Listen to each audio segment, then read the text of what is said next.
Hi students, welcome to the channel physics classroom.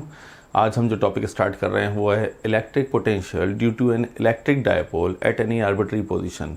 हमारे electric dipole की वजह से किसी आर्बिट्री पोजीशन पे जो पोटेंशियल होता है, नेट पोटेंशियल, वो हम ड्राइव कर रहे हैं। ध्यान से समझिएगा, पहले हम डायपोल को समझ लेते हैं, फिर इस कॉन्सेप्ट को डिटेल में समझेंगे। ठीक है, ये हमारा एक डायपोल है। डायपोल बनाने के लिए हमने क्या किया, दो चार्ज लिए, दोनों चार्जेस का मैग्नीट्यूड इक्वल है, नेचर अपोजिट है। एक नेगेटिव हो गया, एक पॉजिटिव हो गया। इन दोनों चार्जेस के बीच के गैप को हम डायपोल लेंथ बोलते हैं, जिसे हम इन जनरल 2L से नोटिफाई करते हैं। 2L से लेने का पर्पस केवल इतना है बेटा कि हम इसको दो इक्वल पार्ट में डिवाइड कर सकें। तो ये लेंथ L हो गई, यहाँ से भी एक लेंथ L हो गई, आपने इसे दो इक्वल पार्ट में डिवाइड कर दिया। ठीक है, अब आर्बिट्री पोजीशन और समझते हैं कि आर्बिट्री पोजीशन का क्या मतलब होता है। इस नेगेटिव चार्ज और इस पॉजिटिव चार्ज को मिलाने वाली लाइन को हम बोलते हैं एक्सियल लाइन। ये लाइन है बेटा एक्सियल लाइन, और इस एक्सियल लाइन पे जो परपेंडिकुलर ड्रॉ किया जाता है इसको बोलते हैं इक्वेटोरियल लाइन। ठीक है, इक्वेटोरियल लाइन। और हम जो ऑब्जर्वेशन पॉइंट ले रहे हैं वो ऑब्जर्वेशन पॉइंट ना तो हम एक्सियल लाइन पे ले रहे हैं ना ही इक्वेटोरियल लाइन पे ले रहे हैं। हमने ऑब्जर्वेशन पॉइंट डायपोल मोमेंट से, डायपोल मोमेंट की डायरेक्शन हम जानते हैं, डायपोल मोमेंट की डायरेक्शन होती है नेगेटिव से पॉजिटिव। तो हमारा इस तरफ नेगेटिव चार्ज है, इस तरफ पॉजिटिव चार्ज है, तो डायपोल मोमेंट की डायरेक्शन हमने नेगेटिव से पॉजिटिव ड्रॉ कर दी। ये डायपोल मोमेंट हो गया। हमने डायपोल मोमेंट से किसी एंगल थीटा पे लिया है ऑब्जर्वेशन पॉइंट। ऑब्जर्वेशन पॉइंट मतलब उस पॉइंट की बात हो रही है जिस पॉइंट पे हम पोटेंशियल ड्राइव करना चाहते हैं due to the electric dipole. ठीक, तो हमने थीटा एंगल पे एक ऑब्जर्वेशन पॉइंट लिया है। इस ऑब्जर्वेशन पॉइंट को हम एन बोल रहे हैं।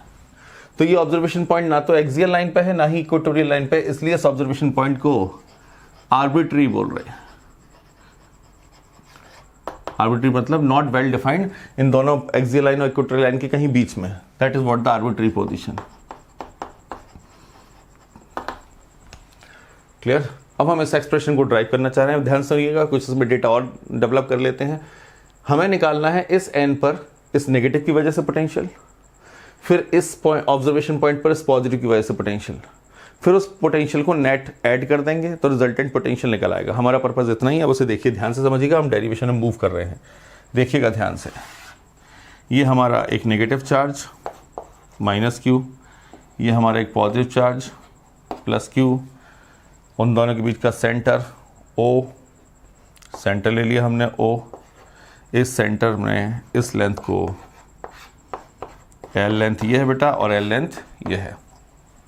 ठीक है, इतना सा पार्ट हमारा हो गया। ये डायपोल को हमने दो इक्वल पार्ट में डिवाइड कर दिया। ऑब्जर्वेशन पॉइंट, ये सेंटर पॉइंट हमारा O हो गया।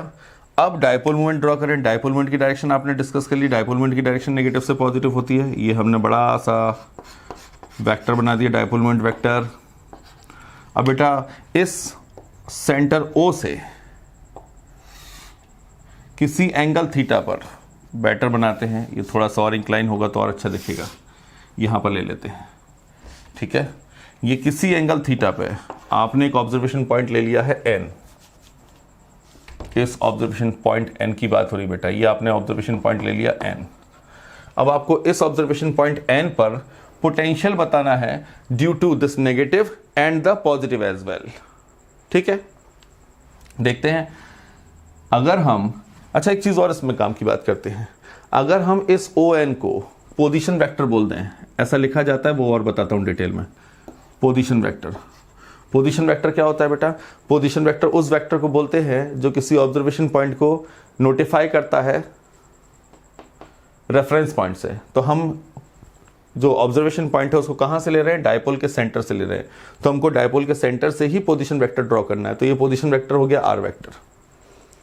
ठीक, तो ये हमारा ON हमारा पोजीशन वेक्टर है, R वेक्टर। तो हम ऐसा लिख सकते हैं ON vector equals to R vector.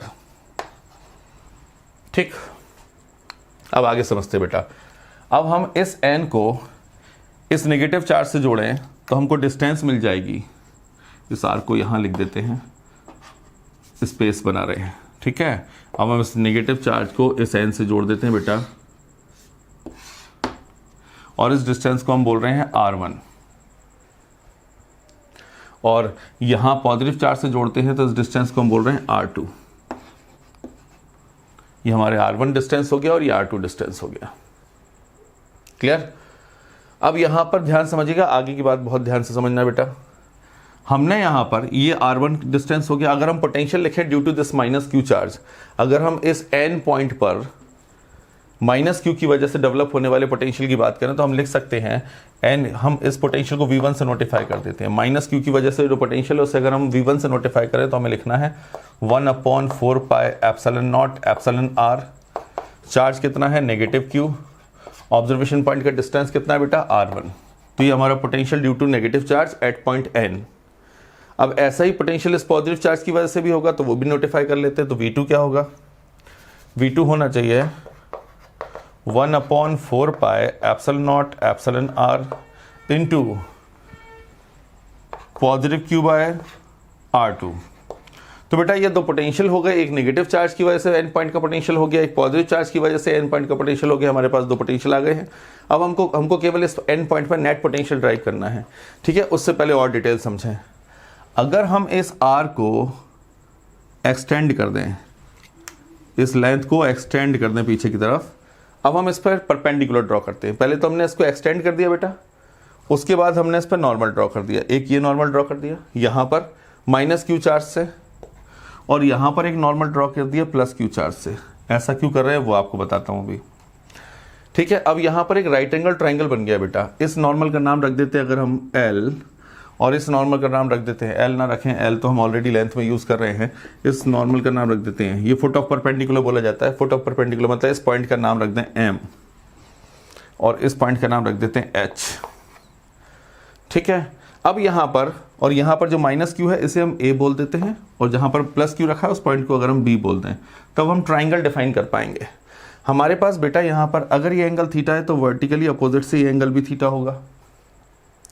अब हमारे पास दो राइट एंगल ट्राइंगल है, एक ट्राइंगल ये है, ये भी राइट एंगल ट्राइंगल है, और यहाँ पर भी एक राइट एंगल ट्राइंगल है।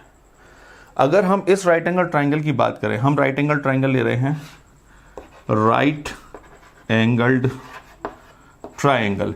बेटा अगर हम राइट एंगल ट्राइंगल की बात करें तो हम ले रहे हैं AOH। अगर हम राइट एंगल ट्राइंगल AOH ले लें तो AOH में ये एंगल के सामने वाली हम परपेंडिकुलर, ये हाइपोटेनियस और ये बेस, ठीक। तो इसको अलग से बनाते हैं ताकि आपको समझ में आए। ये straight line, this is what the case, आपका ऐसा केस है, ठीक। इसमें हमारे पास ये O है, ये एंगल थीटा है, ये A है, और ये पॉइंट H है, और ये साइड कितनी है L। अगर AO की बात करें तो ये तो बेटा L है। हमको ये लेंथ चाहिए, ये लेंथ, हमें ये बेस कैलकुलेट करना है OH। तो cos थीटा अगर हम इसमें लगाएं तो बेटा cos थीटा हो जाएगा बेस अपॉन हाइपोटेनियस। तो cos थीटा बेस की वैल्यू कितनी है OH, और हाइपोटेनियस कितना है बेटा AO, क्योंकि एंगल के सामने वाली हम परपेंडिकुलर हो गई, ये वाला बेस हो गया और ये हाइपोटेनियस हो गया। तो हाइपोटेनियस कितना हो गया AO। तो अगर हम क्रॉस मल्टीप्लाई कर दें तो OH की वैल्यू आ गई AO cos थीटा, और AO हमारे पास L है तो OH की वैल्यू आ गई L cos थीटा। ये तो बेटा हमारे पास OH की वैल्यू आ गई। ये लेंथ, जो लेंथ हमने एक्स्ट्रा बढ़ाई हुई है यहाँ पर O से S तक हम लेंथ बढ़ा के लाए थे इसको, तो ये हमारे पास कितना है L cos थीटा। आगे समझते हैं। अगर हम इस राइट एंगल ट्राइंगल में जाएं, इस ट्राइंगल को भी ले लेते हैं। इस ट्राइंगल राइट एंगल ट्राइंगल की अगर हम स्टडी करें, देखें ध्यान से, ये हमने नॉर्मल ड्रॉ किया, यहाँ पर 90 है, ये लेंथ हमारे पास L है, ये एंगल थीटा है, इस पॉइंट का नाम O है, इस पॉइंट का नाम M है, और बेटा इस पॉइंट का नाम B है। अब अगर हम यहाँ पर कंपोनेंट करें तो फिर सेम, ये एंगल है, एंगल के सामने वाली हम परपेंडिकुलर, ये बेस और ये हाइपोटेनियस, तो फिर cos थीटा लगाएं। अब ये राइट एंगल ट्राइंगल कौन सा हो गया, राइट एंगल्ड ट्राइंगल। आप इस राइट एंगल ट्राइंगल का नाम रख रहे हैं MOB। इस राइट एंगल ट्राइंगल में cos थीटा लगाएं, same cos theta equals to base upon hypotenuse. तो बेटा cos थीटा तो ये है, बेस क्या बनेगा OM, हाइपोटेनियस क्या है OB। तो OM की वैल्यू निकल आएगी। OM की अगर हम वैल्यू निकालें तो OM हो गया OB cos थीटा, और OB तो हमको पता है OB इज L। तो ये क्या हो जाएगा बेटा OM equals to L cos theta. बहुत सिंपल है, इसमें तो कोई टेक्निकलिटी नहीं है। मेरे ख्याल से ये तो बड़ा आसान है, क्योंकि आपके तो अलग अलग ट्राइंगल निकाल के भी दिखा दिया। तो OM की बेटा वैल्यू आ गई L cos थीटा। तो हमें ये पता लग गया कि ये OM कितना है, ये है L cos थीटा। और ये भी पता लग गया कि HO कितना है। तो HO की वैल्यू है, अभी यहाँ मैं जगह कर देता हूँ, ये हटा देते हैं, थोड़ा सा क्लियर कर दें डायग्राम को। तो अगर OH की वैल्यू बात करें तो OH की वैल्यू भी आपने निकाल ली, ये भी L cos थीटा है। अब यहाँ पर समझना बेटा ध्यान से, हम यहाँ कह रहे हैं कि NM, ये जो NM है ये NB के बराबर है अप्रॉक्सीमेटली। अब ये किस ब्याह पे कह रहे हैं वो समझिए, NM को हम NB के बराबर बोल रहे हैं अप्रॉक्सीमेटली। ऐसा करने के लिए हमने इस राइट एंगल ट्राइंगल को कंसीडर किया। ट्राइंगल है हमारे पास NMB, ठीक है, ये राइट एंगल ट्राइंगल ही है हमारे पास, क्योंकि ये परपेंडिकुलर ड्रॉ हुआ है, तो यहाँ ये परपेंडिकुलर हो गया, तो ये राइट एंगल ट्राइंगल हो गया। अगर हम इस राइट एंगल ट्राइंगल में पाइथागोरस थ्योरम लगाएं तो हम ये कह सकते हैं NB स्क्वायर, पाइथागोरस थ्योरम लगा रहे हैं तो NB equals to under root, ये NB हो गया हमारे पास हाइपोटेनियस, ये परपेंडिकुलर और ये बेस, ट्राइंगल की तीनों साइड हमारे पास हैं, तो इसको लिख रहे हैं NM। तो NB equals to NM square plus MB square, MB square. ध्यान से समझेंगे, हमको ये पता है कि ये जो इस राइट एंगल ट्राइंगल में अगर हम देखें तो ये हाइपोटेनियस छोटा है, ये हाइपोटेनियस है, एंगल के सामने वाली हम परपेंडिकुलर, मतलब इसकी बात करें, इसी में समझाता हूं, एंगल के सामने वाली हम परपेंडिकुलर, ये हाइपोटेनियस और ये बेस। और अगर हम देखें कि डायपोल की बात करें तो डायपोल तो शॉर्ट होते हैं, छोटे डायपोल होते हैं, काफ़ी छोटी लेंथ के होते हैं। तो अगर हम डायपोल छोटी लेंथ के होते हैं तो L छोटा होता होगा। अगर L छोटा है तो जिसका और वो L यहाँ पर हाइपोटेनियस है, तो जब हाइपोटेनियस छोटा है तो परपेंडिकुलर तो और छोटा होगा, क्योंकि परपेंडिकुलर को तो हाइपोटेनियस से छोटा ही होना है। पाइथागोरस की बात करें या राइट एंगल ट्राइंगल की बात करें तो ये जो OB है, अगर ये छोटी लेंथ है तो ये तो और भी छोटा होगा, मतलब MB छोटा ही होगा। और अगर MB छोटा हो गया, इनफैक्ट ध्यान से समझेंगे, अगर MB को मैं 0 ले लूं तो MB अगर 0 हो गया तो हम ये कह सकते हैं NB इक्वल्स टू NM हो जाएगा। फिर तो NB और NM इक्वल हो जाएंगे कब? जब MB 0 हो जाए, लेकिन MB 0 नहीं है, छोटा है, तो हम लिख रहे हैं MB क्लोज टू 0, छोटा है। तो अगर MB 0 हुआ तो फिर हम कह सकते हैं कि ये तो ऑलमोस्ट क्लोज टू 0 बोल रहे हैं, तो अगर हम ये कहना चाहते हैं अगर ऑलमोस्ट 0 है तो फिर NB approximately equals to NM हो जाएगा।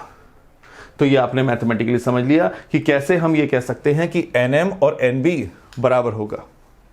बिल्कुल हम इसी कॉन्सेप्ट पर बात कर रहे हैं।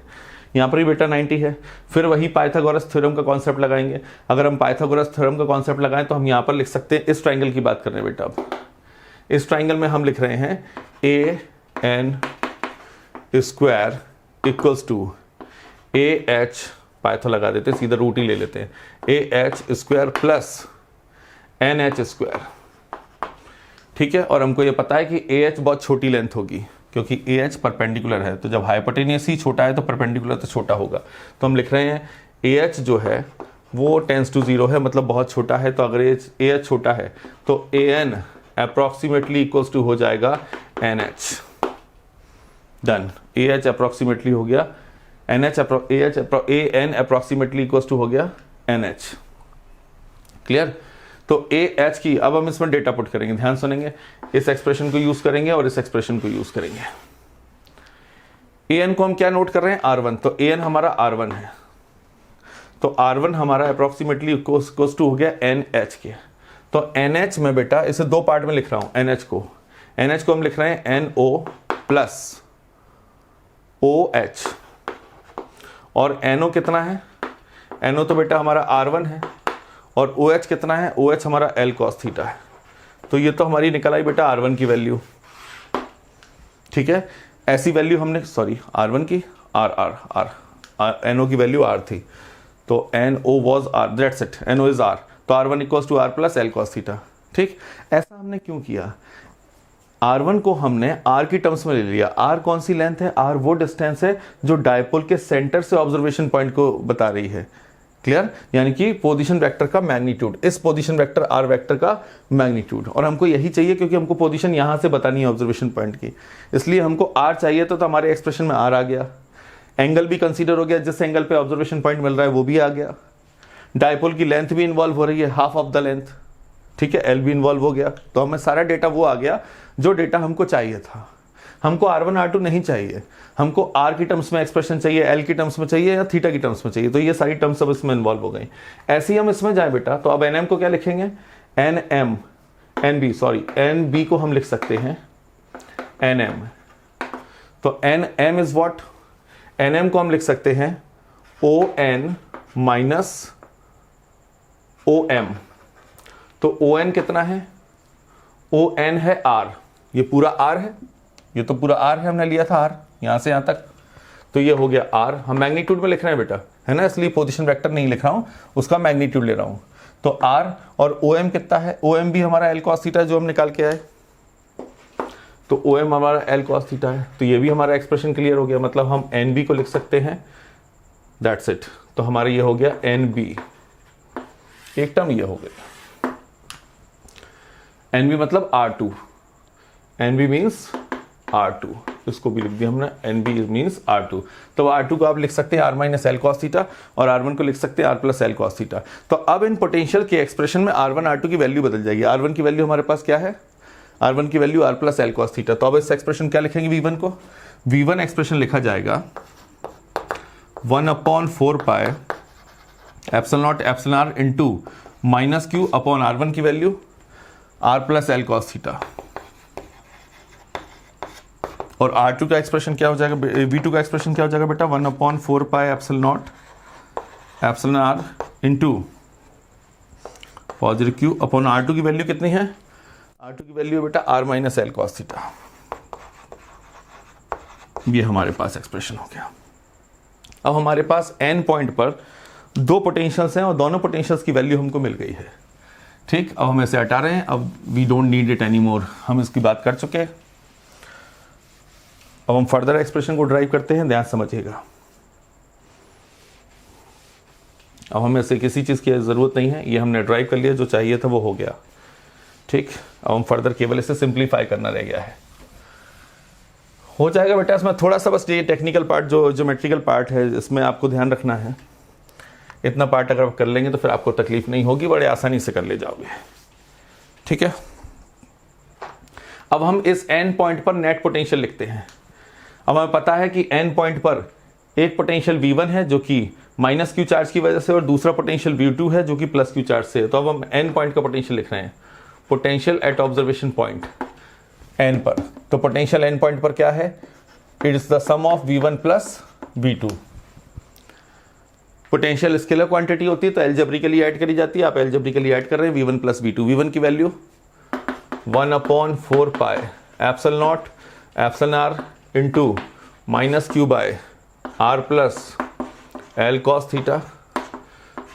दूसरी वैल्यू V2 की value 1/4 pi epsilon naught epsilon R into plus Q by R minus L cos theta. बेटा अब हमारे पास ऑब्जर्वेशन पॉइंट का नेट पोटेंशियल का एक्सप्रेशन ये लिखा हुआ है। अब केवल हमें इसे सिंप्लीफाई करना रह गया, बाकी ये बाकी हो गया। अब हम इसमें से Q और Q कॉमन आ सकता है न्यूमरेटर में से, और 1/4 pi epsilon naught epsilon R common आ जाएगा। तो हमने Q कॉमन ले लिया, 4 pi epsilon naught epsilon R common ले लिया। अब इस एक्सप्रेशन क्या रह जाएगा, यहां से ये 1 by R minus L cos theta. इस पॉजिटिव वाली टर्म को आगे लिख लिया, पॉजिटिव मतलब पॉजिटिव वाली टर्म को आगे लिख लिया, नेगेटिव टर्म को बाद में लिख दिया, minus 1/r plus L cos theta. ठीक है, अब केवल हमें इसे सिंप्लीफाई कर रहे हैं फर्दर। तो हम इसे Q/4 pi epsilon naught epsilon R, ठीक है, एलसीएम ले रहे हैं तो बेटा ये वाला क्रॉस मल्टीप्लाई से इधर आ जाएगा r plus L cos theta. ये टर्म इधर मल्टीप्लाई से चली जाएगी तो r minus L cos theta. ठीक है, और ये डिनोमिनेटर में ये दोनों मल्टीप्लाई होंगे तो बेटा a माइनस बी और a प्लस बी के फॉर्मेट से ये हो जाएगा R square minus L square cos square theta. अब हम फर्दर सिंप्लीफाई करते हैं तो ये पोटेंशियल आ गया बेटा पी पॉइंट एन पॉइंट का, Q/4 pi epsilon naught epsilon R. Simplify कर रहे हैं, ध्यान से समझेंगे, r plus L cos theta. ये माइनस अंदर मल्टीप्लाई कर दिया तो ये माइनस का r प्लस का L cos theta upon R square minus L square cos square theta. ये नेगेटिव आर से ये नेगेटिव आर कैंसिल हो जाएगा। अब ये एक्सप्रेशन कितना हो गया, ये रह गया 1/4 pi epsilon naught epsilon R. और ये बेटा एल कॉस थीटा ये भी है, एल कॉस थीटा ये भी है, तो 2l कॉस थीटा हो गया। तो ये हो गया Q into 2l cos theta by R square minus L square cos square theta. This is what the expression. ये बेटा हमारा पोटेंशियल का एक्सप्रेशन आ गया, जिसमें हम फर्दर अगर और करें तो Q इंटू 2L को बेटा हम डायपोल मोमेंट लिख सकते हैं। Q into 2L dipole moment हम जानते हैं कि डायपोल मोमेंट क्या होता है, Q इंटू 2L होता है। Dipole moment is the product of the either of the two charges, magnitude of either of the two charges. दोनों चार्जेस में से किसी भी एक चार्ज का मैग्नीट्यूड ले लो और दोनों चार्जेस के बीच का जो डिस्टेंस है, जिसे डायपोल लेंथ बोलते हैं, उसे ले लीजिए, प्रोडक्ट कर दीजिए और ये डायपोल मोमेंट हो जाता है। ठीक है, तो हम इसे P लिख सकते हैं। तो इस एक्सप्रेशन को फर्दर लिखा जा सकता है। अब ये सिंप्लीफाई हो गया, हम जगह कर लेते हैं इसमें और अब हमको फर्दर देखिए। तो बेटा आपने P पॉइंट का पोटेंशियल ड्राइव कर लिया है। अब आपको P पॉइंट का पोटेंशियल पता लग गया कितना है। ठीक है, अब हम इसी एक्सप्रेशन को फर्दर सिंप्लीफाई कर रहे हैं। तो हम P पॉइंट का पोटेंशियल लिख रहे हैं 1/4 pi epsilon naught epsilon r into Q into 2L को P लिख देंगे बेटा, दैट इज व्हाट P, और ये cos theta upon R square minus L square cos square theta, R square minus L square cos square theta. बेटा ये आ गया आपका एक्सप्रेशन ये पोटेंशियल का, रिजल्टेंट पोटेंशियल। एन पॉइंट का पोटेंशियल कितना है, इतना पोटेंशियल है। इसमें दो चार्जेस कंट्रीब्यूट कर रहे हैं, एक नेगेटिव Q और एक पॉजिटिव Q, मतलब डायपोल की वजह से, इस इलेक्ट्रिक डायपोल की वजह से इस ऑब्जर्वेशन पॉइंट N पर, जो कि डायपोल मूवमेंट से कितने एंगल पर, थीटा एंगल पर है, उस ऑब्जर्वेशन पॉइंट पर ये डायपोल मूवमेंट है, वो पोटेंशियल हो गया। ठीक, देखिए इसमें सारा डेटा इन्वॉल्व हो गया। एंगल आ गया जिस एंगल पे ऑब्जर्वेशन पॉइंट है, डायपोल मूवमेंट आ गया P आ गया, ये डिस्टेंस आ गई R, लेंथ आ गई डायपोल की, सारा डेटा इसी का आ गया। मतलब L मतलब डायपोल की हाफ लेंथ, मतलब लेंथ का कंट्रीब्यूशन हो गया। तो ये बेटा आपका पोटेंशियल का एक्सप्रेशन आ गया। इसको और अच्छे से भी लिखा जा सकता है, इसका एक फॉर्मेट और है, वो समझें ध्यान से। अगर हम जानते हैं A vector dot B vector होता है AB cos थीटा। ध्यान से सुनेंगे, अगर हम डायपोल मूवमेंट को P को उसकी वेक्टर फॉर्मेट में लिखना चाहते हैं, क्योंकि हमको पता है कि डायपोल मूवमेंट एक वेक्टर क्वांटिटी होती है, तो इस चीज में ध्यान रखना है। हम इसको फर्दर लिख सकते हैं, P वेक्टर को हम इसे लिख सकते हैं, देखें P वेक्टर के साथ एक यूनिट वेक्टर लगा दें, अगर हम ऐसे ही r कैप, क्लियर, ये यूनिट वेक्टर लगा दिया, तो फिर हम इसे लिख सकते हैं, इसको ओपन करेंगे तो ये बनेगा बेटा P into 1 cos theta. A vector dot B vector, R vector में आपने यूनिट, इसका मैग्नीट्यूड 1 है और डायरेक्शन ले लिया आपने, यूनिट वेक्टर है, यूनिट वेक्टर का मैग्नीट्यूड 1 होता है, ये उसकी डायरेक्शन लगी यूनिट वेक्टर।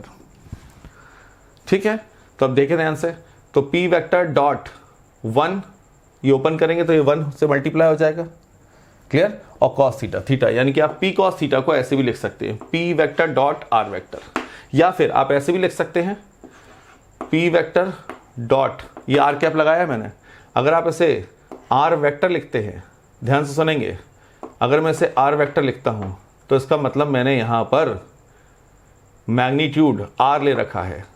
इसको फर्दर समझेंगे, अगर हम P vector dot R vector लिखते हैं तो इसे यहां पर मतलब ये हो गया कि आपने लिखा है R vector mod R cap.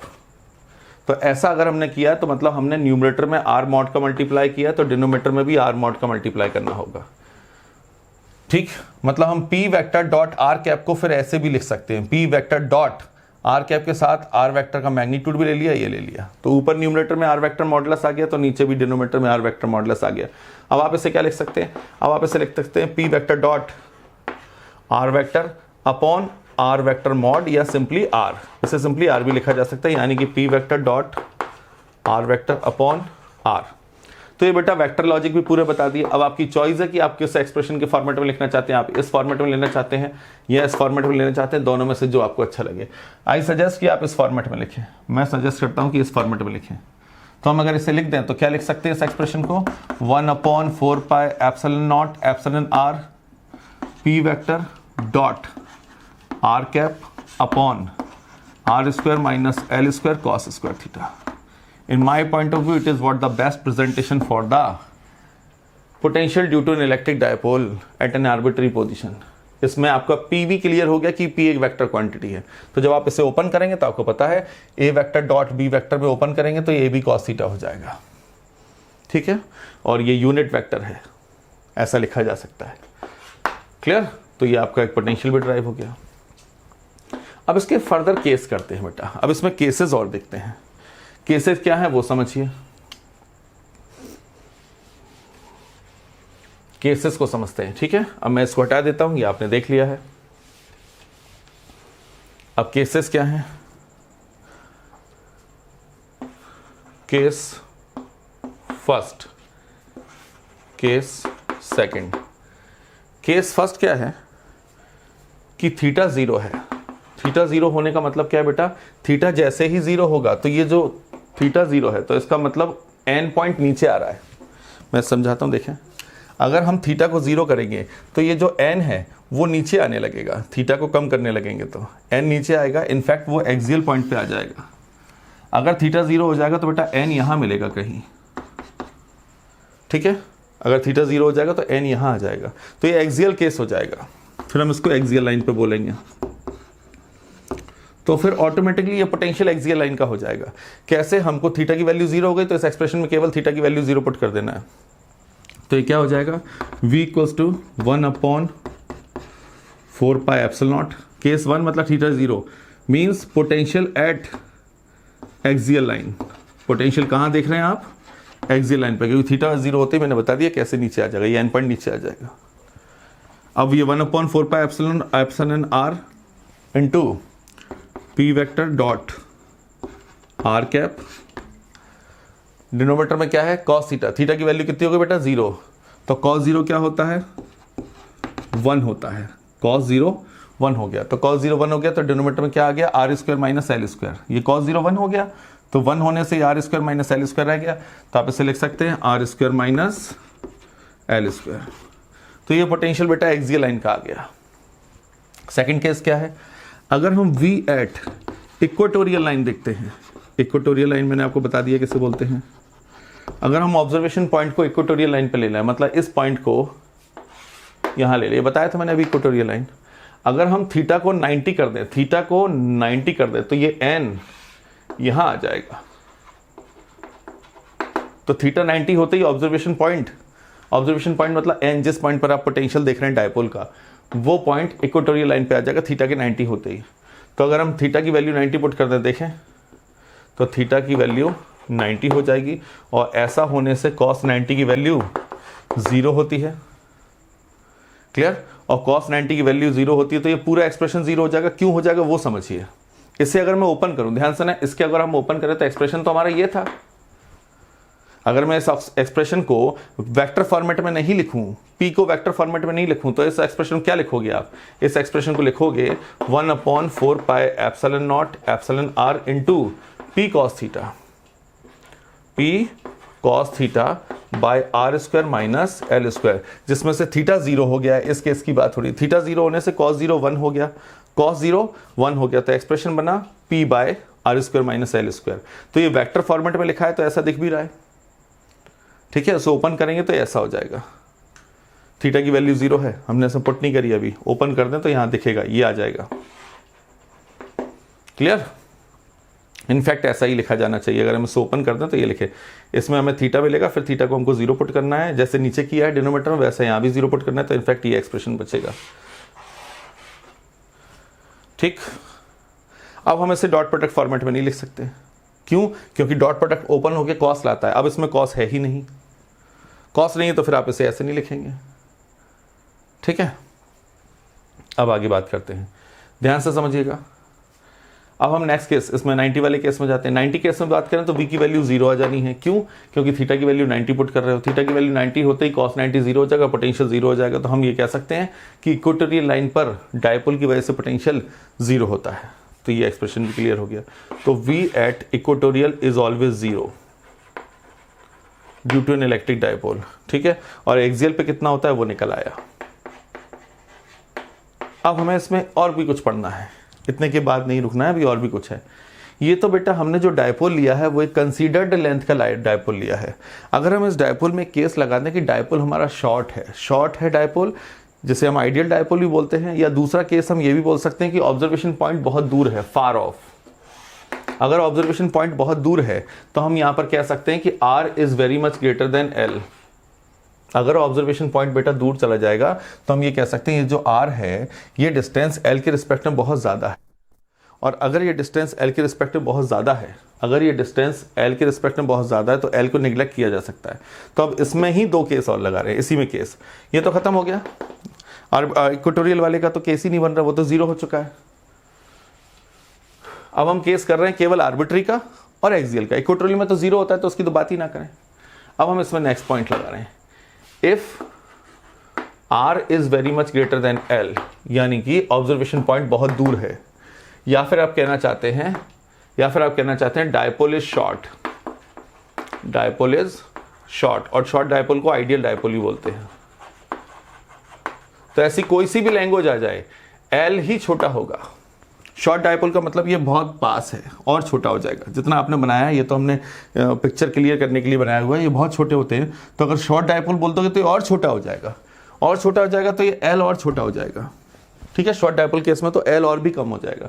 तो अगर l कम हो जाएगा तो l r के रिस्पेक्ट में निगलेक्ट हो जाएगा, और अगर l को r के रिस्पेक्ट में निगलेक्ट कर दोगे तो ये एक्सप्रेशन आर्बिट्री पोजीशन वाला एक्सप्रेशन v इक्वल्स टू लिखा जाएगा 1/4 पाई। ये आर्बिट्री का है बेटा, इसमें cos थीटा है तो मतलब थीटा मतलब आर्बिट्री पोजीशन का है। 4 pi epsilon naught epsilon r p vector dot r cap upon l की वैल्यू निगलेक्ट कर दिया आपने l को निगलेक्ट किया बेटा, l को निगलेक्ट कर दिया तो ये पूरी टर्म निगलेक्ट हो गई, नीचे रह जाएगा r स्क्वायर। ठीक है, इसको काट नहीं देना, यूनिट वेक्टर है ये मैग्नीट्यूड है, इसको कैंसिल नहीं करना है। इसको ओपन करूंगा तो क्या लिखा जाएगा, ये लिखा जाएगा 1/4 pi epsilon naught epsilon r p cos theta by r square. अगर वेक्टर नहीं लिखोगे तो आ जाएगा, या फिर ये। ठीक है, तो ये किसका है, आर्बिट्री पोजीशन का है। अगर शॉर्ट डायपोल उसको एक्सियल पोजीशन में लिखूं तो क्या बनेगा, ये एक्सियल का केस हमारे पास है। ऊपर से आपने ऐसे एक्सियल तो है, साथ साथ आपने ऐसे शॉर्ट भी कर दिया, तो फिर ये एक्सप्रेशन हो जाएगा v एक्सियल शॉर्ट डायपोल या आइडियल डायपोल या फार ऑफ, जो आप कर रहे हैं ये केस। तो ये एक्सप्रेशन क्या हो जाएगा 1/4 pi epsilon naught epsilon r p, इसमें से l निगलेक्ट हो गया तो p बाय r स्क्वायर, जो कि आप इससे भी निकाल सकते थे। ये शॉर्ट डायपोल या आइडियल डायपोल या फार ऑफ ऑब्जर्वेशन पॉइंट के केस का आर्बिट्री पोजीशन वाला एक्सप्रेशन है। अगर इसमें थीटा को 0 कर दो तो एक्सियल वाला एक्सप्रेशन बन जाएगा, थीटा 0 करते ही ये बन जाएगा, क्योंकि cos 0 1 हो जाएगा तो ये आ जाएगा, या फिर इससे निकाल लो, तो आप इससे भी ला सकते थे।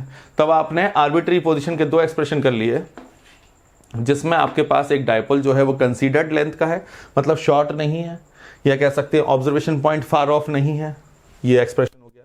लेकिन अगर शॉर्ट हो जाए या ऑब्जर्वेशन पॉइंट फार ऑफ हो जाए तो फिर आप ये वाला एक्सप्रेशन यूज करेंगे। ठीक है, ये एक्सियल केस में पोटेंशियल निकल आया, जब आपका पास शॉर्ट नहीं है या आपका ऑब्जर्वेशन पॉइंट फार ऑफ नहीं है तो एक्सप्रेशन निकल आया एक्सियल केस में। और अगर शॉर्ट या आइडियल डायपोल है या फार ऑफ ऑब्जर्वेशन पॉइंट की बात करें तो फिर ये एक्सप्रेशन हो जाएगा। और इक्वेटोरियल पॉइंट की तो बात ही नहीं हो रही, क्योंकि इक्वेटोरियल पॉइंट पे तो पोटेंशियल 0 हो जाएगा थीटा 90 होने की वजह से। तो हियर वी कंप्लीटेड बेटा, यहाँ पर हमने आर्बिट्री पोजीशन के पोटेंशियल को कैलकुलेट कर लिया, मेरे पॉइंट ऑफ व्यू से बेस्ट है। Thank you.